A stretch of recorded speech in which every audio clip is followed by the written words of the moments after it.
Formative అసెస్మెంట్లో మనం భారాత్మక పట్టికలో ఏ విధంగా తీసుకుంటాం. First one is the people participation and responses. 10 marks ఇస్తాం. We know very well about formative assessment. రైటింగ్లో 10 మార్క్స్, ప్రాజెక్ట్లో 10 మార్క్స్, స్లిప్ టెస్ట్ 20 మార్క్స్.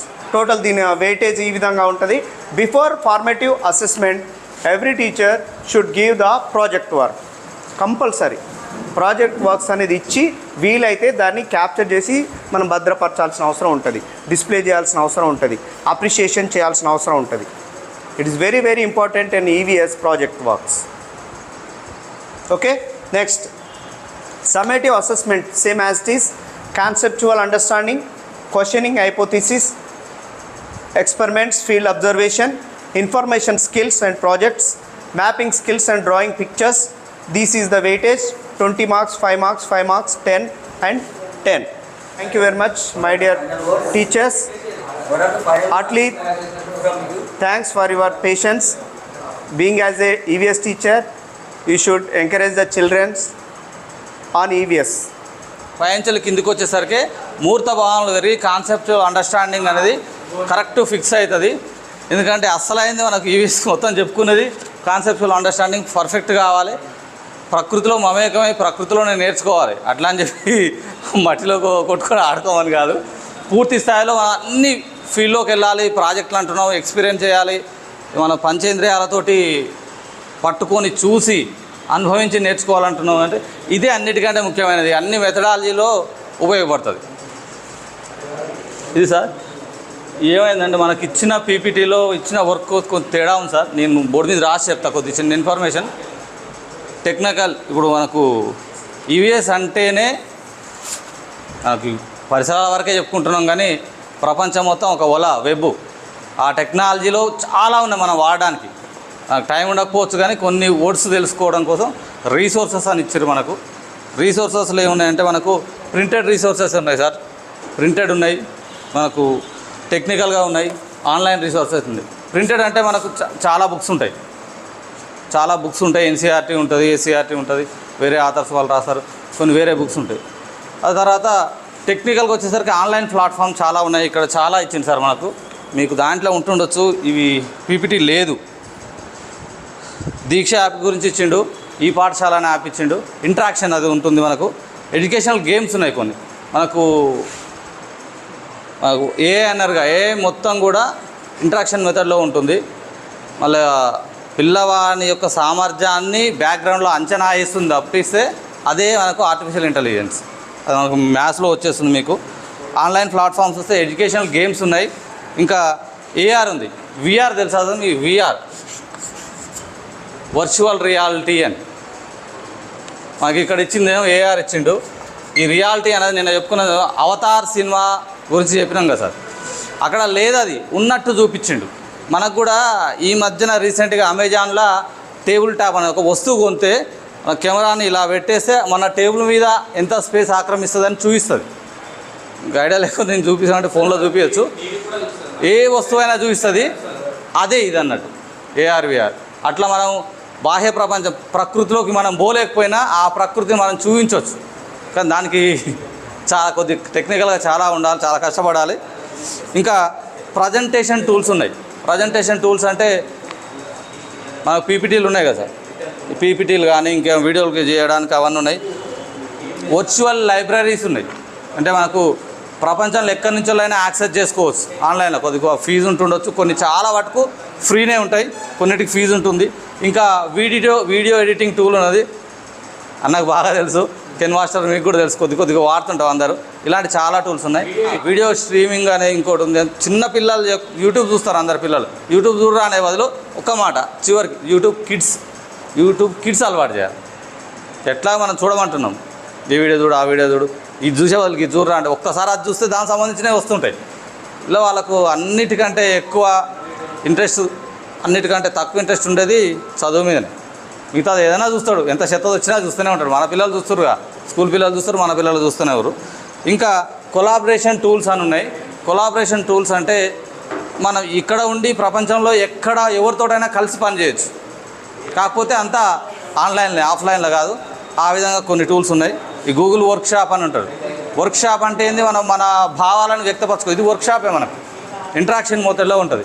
ఇక్కడ ఉన్నోళ్ళు ఎక్కడో మనకు గూగుల్ మీట్ అని పెడుతుండ్రుగా, గూగుల్ మీట్ అని, జూమ్ మీటింగ్ అని, ఆ విధంగా ఉంటుంది.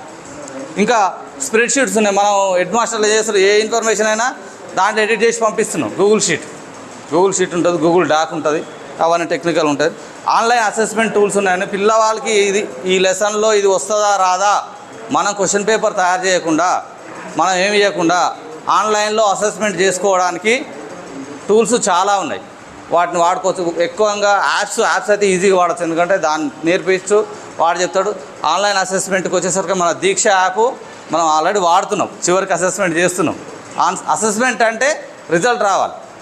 మనం నిన్న 30 క్వశ్చన్లకు ఇచ్చిన ఆన్సర్ తెలియదు, మార్కులు తెలియదు, అట్లా ఉండొద్దు. ఇంకా ఈ బుక్స్ ఉన్నాయి.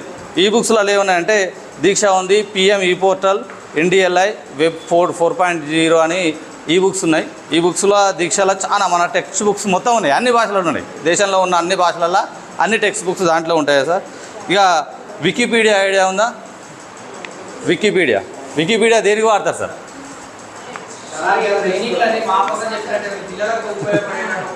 ఇవి దాంట్లో ఉపయోగించుకోవాలి సార్. ఏదైనా వచ్చింది, డౌట్ వచ్చింది, అరే ఇది ఎందుకు రా బాయ్ అనిపిస్తుంది సార్. వికీపీడియా అంటే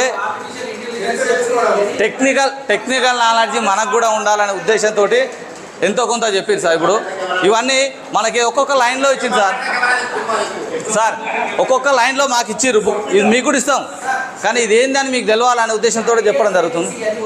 ఉపాధ్యాయుని అన్నట్టు నిరంతరం అన్వేషి నిరంతరం నేర్చుకోవాలి కనుక ఖాళీ టైంలో ఇదేమో చేస్తారేమో ఆశపడుతున్నారు.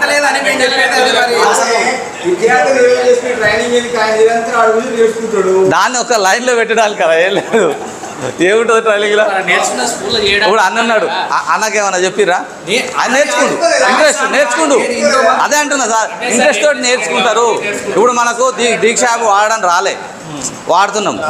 స్ప్రెడ్ షీట్లు పెట్టడం రాలే, పెడుతున్నాం. ఒక్కొక్కటి నేర్చుకుంటున్నాం కదా. పిల్లల తండ్రిదండ్రుల యొక్క మనం వాళ్ళ ఒక్క నమ్మకాన్ని పొందినప్పుడే ఎన్రోల్మెంట్ వస్తుంది. ఎందుకు రీచ్ అవుతలేదు సొసైటీకి? అది జనరల్ టాపిక్ చదువుతాం సార్. జనరల్ టాపిక్ వచ్చేసరికి ఇవన్నీ అందరికీ తెలిసినాయి సార్. అన్నట్టు దానికి కన్క్లూజన్ ఇవ్వడానికి ప్రయత్నం చేస్తాం సార్. టాక్సానమీలో ఇవి ఉన్నాయి అన్నీ చూపించో సార్. ఇప్పుడు మ్యాపింగ్ టూల్స్లోకి వచ్చేసరికి గూగుల్ ఎర్త్ ఉంది సార్. మనం మామూలుగా గూగుల్ మ్యాప్స్ వాడతాం. గూగుల్ ఎర్త్ వాడితే గూగుల్ ఎర్త్ ఛానలే ఉంది. గూగుల్ ఎర్త్ ఛానల్ ఉంది. గూగుల్ ఐడియా లేదు అది. ఆ ఛానల్ వస్తే ప్రపంచం మొత్తం చూడొచ్చు అంతా. కానీ మన ఇంటర్నెట్ లేదు. అది వచ్చింది. అయితే టెక్నికల్ వర్డ్ సార్. ఇప్పుడు నేను లాస్ట్ లైన్ సార్ వదిలేస్తే ఇన్ఫర్మేషన్ మాకు తెలియకపోదు. గూగుల్ ఎర్త్లో చింత చెట్టు పాట అని చెప్పిన సార్ నేను గూగుల్ ఎర్త్ యూజ్ చేసి. ఇప్పుడు నేను ట్రైనింగ్ తెలుసుకుంటే పిల్లవానికి చేరుతుంది కదా. ఫస్ట్ సైన్స్ టుడే అనే ఛానల్ ఉంది సెంట్రల్ గవర్నమెంట్. ఓకే. అందులో డిఫరెంట్ యాక్టివిటీస్, చిన్న మన స్కూల్లో చేసుకునే ప్రయోగాలు కూడా అందులో చిన్న చేసి చూపిస్తారు, డెమాన్స్ట్రేషన్ సార్. దీంట్లో చేసి చూపించేవి ఉన్నాయి కానీ మనకు అవకాశం లేదు. అవగాహన పెంచుకుంటే అవకాశం వస్తుందేమో. అవగాహన పెంచుకుంటే తర్వాత అవకాశం వస్తుందేమో సార్, చెప్పలేము. సైన్స్ టుడే అయితే ఇక్కడ చింత చెట్టు పాఠం చింత చెట్టు దగ్గర తీసుకోవాలి సార్. స్కూల్ చుట్టుపక్కల ఏడలేదు. గాడున్నదా అంటే మా ఇంటి కాడు ఉందా అని అన్నారు. గూగుల్ ఎర్త్ ఓపెన్ చేసి మున్పంలో మా స్కూల్ చూపించిన సార్. గూగుల్ ఎర్త్లో కూడా చింత చెట్టు గుర్తుపట్టిరే, ఇట్లా బాగాలేదురా బాయ్ అని మా దోస్తు ఫోన్ చేసి వీడియో పెట్టరా అంటే వీడియో పెట్టిండు. వీడియో చూపించిండు టీవీలో. అది ఆ టైంలో నాకు చేతనైంది కనుక అక్కడ ఇన్ఫర్మేషన్ వచ్చే ఛాన్స్ ఉంది కనుక ఫోన్ చేసిన చూపించిన. ఎందుకంటే ఆ చింత చెట్ల కింద ఆడుకొనే పెరిగినాం మేము. 10th వరకు అనేది హై స్కూల్. చాలా ఇంకా ఉన్నాయి ఆ చెట్లు. అది మాకు ఉంది బ్యాక్గ్రౌండ్లో గుర్తుకుంది కనుక దాన్ని యూజ్ చేసినాం. తక్కువ గుర్తొచ్చింది. ఇప్పుడు కూడా ఏముంది దాంట్లో ఉన్నది చదువుకుంటూ పోతే కుదరదు కదా సార్. మనం కొద్దిగా ఇంప్రూవ్ కావాలి. ఎంత ఇంప్రూవ్ అవుతాం అనేది మనకున్న టైం బట్టి, మనకు అక్కడ ఉన్న పరిస్థితులను బట్టి ఉంటుంది. కాకపోతే ఏంటంటే గూగుల్ ఎర్త్ సార్ చెప్పింది దానికి యాపే ఉందని నాకు ఐడియా లేదు సార్. తెలుసుకున్నా కొత్త సమాచారం. టెక్నికల్ అందరం ఉన్నాం సార్. స్వయం ప్రభ అని ఛానల్స్ ఉన్నాయి. 1వ తరగతి నుంచి 12th క్లాస్ వరకు స్వయం ప్రభ అని ఛానల్స్ వస్తాయి. ఓకే. ఏ క్లాస్కి ఏ స్టాండర్డ్ ప్రకారం అన్ని రకాల విషయాలు చెప్తుంటారు వాళ్ళు. ఇంగ్లీష్ మీడియం వల్ల మంచిగా ఉంటాయి కానీ మనకు అవకాశం లేదు చూపించాలి. కాకపోతే మనం నేర్చుకోవాల్సిందే తప్ప పిల్లలకు చూపించడానికి అవకాశం. ఇప్పుడు మనం నేర్చుకుంటే ఒకవేళ అవకాశం వస్తే నేర్పియడం అనుకుంటా సార్. అంతే. మనకు అవకాశం ఒక్క క్లాస్ చెప్పండి ఐఎఫ్పి ప్యానల్ ఓపెన్ అది చేయడం చెప్పండి అంటే కూడా సార్ కూడా ఏం చెప్తారు. నిన్న జూమ్ అయితే సారే చేసిండు ఆన్లైన్లో. ఇప్పుడు అంటే అన్ని మ్యాగజైన్ కానీ ఏదైనా కానీ ఆన్లైన్లో వచ్చినాయి సార్. ఇంతకుముందు మనకేంటంటే బుక్స్ 15 రోజులకు ఒకసారి సైన్స్ బుక్, సైన్స్ ప్రయోగాల గురించి దాని గురించి వచ్చేది. చెక్కుముకి అని ఇంకొకటి వచ్చేది. ఇంకేం వచ్చేది sir? Wonder world sir. Wonder world ఇంకా వండర్ వరల్డ్ నేను బుక్ వచ్చే ఇప్పుడు డిజిటల్ బుక్స్ అన్నీ ఇప్పుడు మనకి విజ్డమ్ ఓకే సార్. విజ్డమ్ అన్న వండర్ వరల్డ్. ఇప్పుడు మా ఫ్రెండ్ ఉన్నాడు గుండాల ఆర్పి, ఫోన్ చేసి అడిగిన బుక్ పేరు ఏంది. ఎందుకంటే మేము హైదరాబాద్ కొరన్న ఒకరు పోయేటోళ్ళకి డబ్బులు ఇచ్చి తెప్పించుకునేది సార్ ప్రైవేట్ స్కూల్లో పిల్లలు చెప్పేటప్పుడు. అప్పుడు ఇక టెక్నాలజీ అప్డేట్గా ఉండాలనే ఉద్దేశంతో అది తెచ్చుకుని పేపర్ కూడా మందంగా పెద్దగా ఉంటుంది, బుక్ పెద్దగా ఉంటుంది. మనకు విజేత కాంపిటీషన్ ఆ బుక్ కంటే పెద్దగా ఉంటుంది. పేపరు మనకు ఆయిల్ ప్రింట్ లాగా ఉంటాయి, పిల్లలకు చాలా బాగుంటాయి. ఇప్పుడు అవి వస్తలేవు. చెక్కుముక్కి అయితే అప్పుడు స్కూళ్ళకి సప్లై చేసిర్రు, స్కూళ్ళలో ఉన్నాయి. వస్తుందా సార్? వండర్ వరల్డ్ అనేది అది వస్తలేదు. కాకపోతే డిజిటల్గా అయిపోయినాయేమో. ఇప్పుడు న్యూస్ పేపర్లు కూడా డిజిటల్గా వచ్చినాయి sir. Wonder world madam, wonder world మన టైంలో అదే డిజిటల్గా మారి ఉండొచ్చు. న్యూస్ పేపర్లు కూడా అన్ని డిజిటల్గా వస్తున్నాయి. కొన్ని పేపర్లు అయితే ప్రింట్ లేనే లేవు, చాలా ఆన్లైన్లో ఉన్నాయి పేపర్లు. దిశ మా వేమనకొండ ఆయనకు ఒక అతనికి ఉంది, పోలీస్ అనే ఉంటుంది. అది పోలీసు వాళ్ళని న్యూసే చేస్తారు మొత్తం అంతా, ఓన్లీ ఆన్లైన్. ఈ విధంగా టెక్నాలజీ అందరూ అవసరం వచ్చిన కాడికి వాడుతూనే ఉన్నాను, అనవసర విషయాలు కూడా వాడుతూనే ఉన్నాను. పిల్లలకైతే అవకాశం వస్తే ఇప్పుడు అయింది సార్. ఏడైనా ఇప్పుడు ఇంటర్మీడియట్ పోయినా కూడా మనం ట్యాబే ఇస్తారు. క్వశ్చన్ పేపర్ అలానే వస్తుంది, చేయాలి.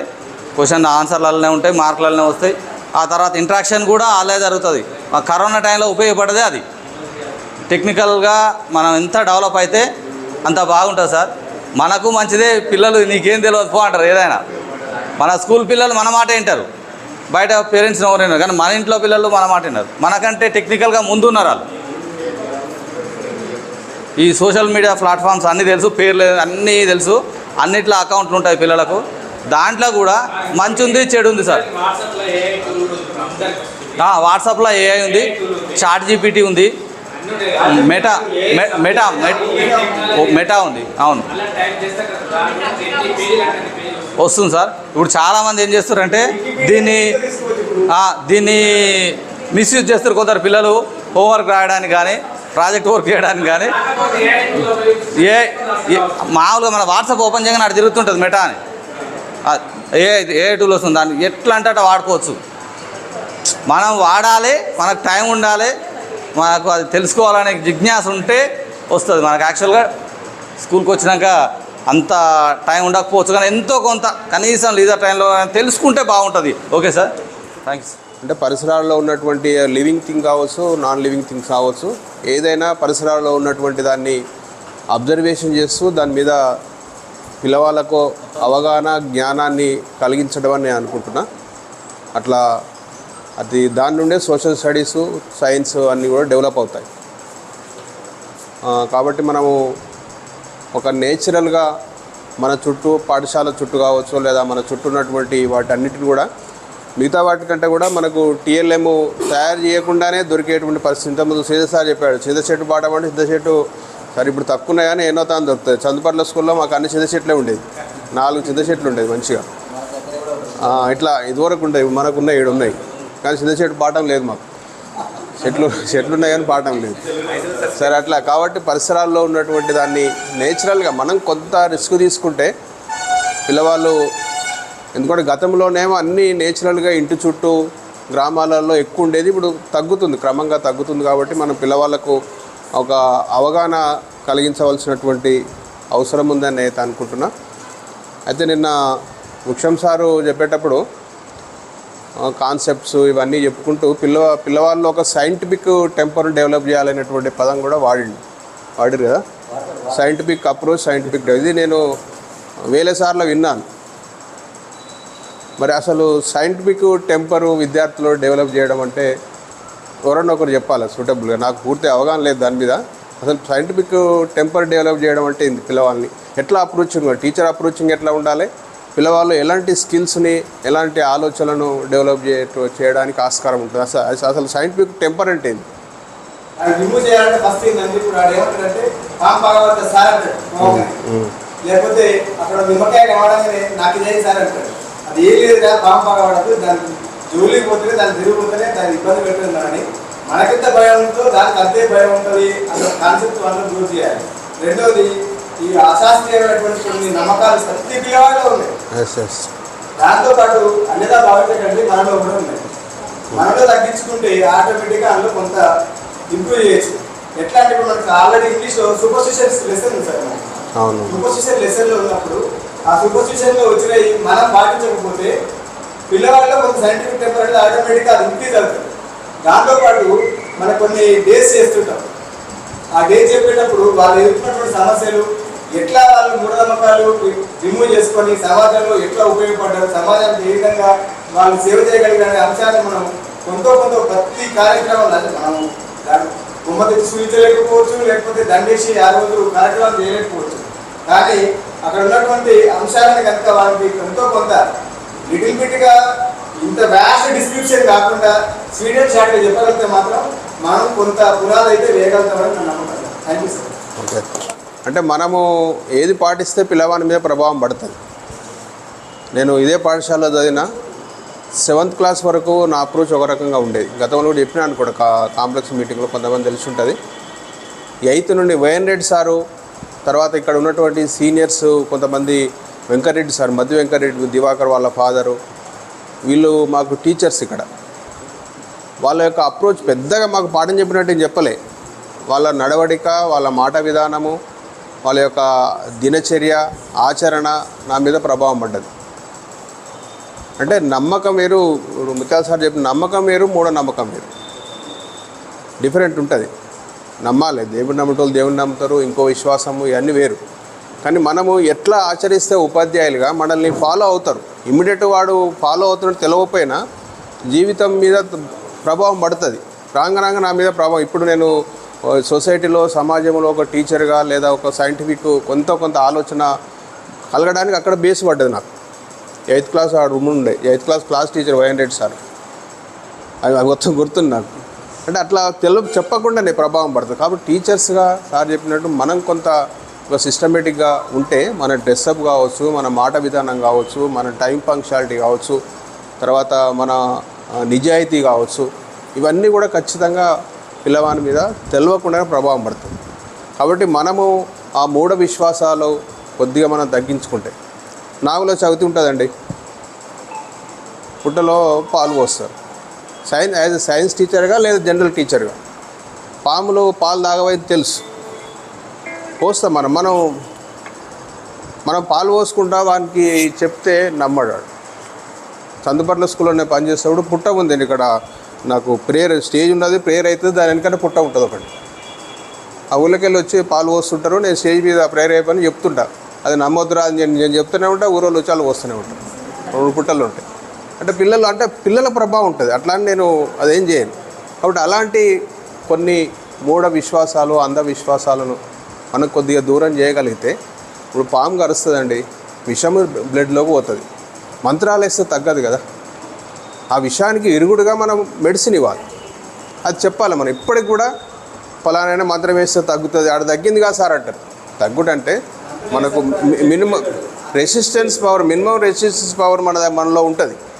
ఆ రెసిస్టెన్స్ పవర్ కంటే తక్కువ విషయం మన శరీరంలోనికి వచ్చినప్పుడు అది మనం కొంత ఇబ్బంది పెట్టవచ్చు, కానీ ప్రాణాపాయం ఉండదు.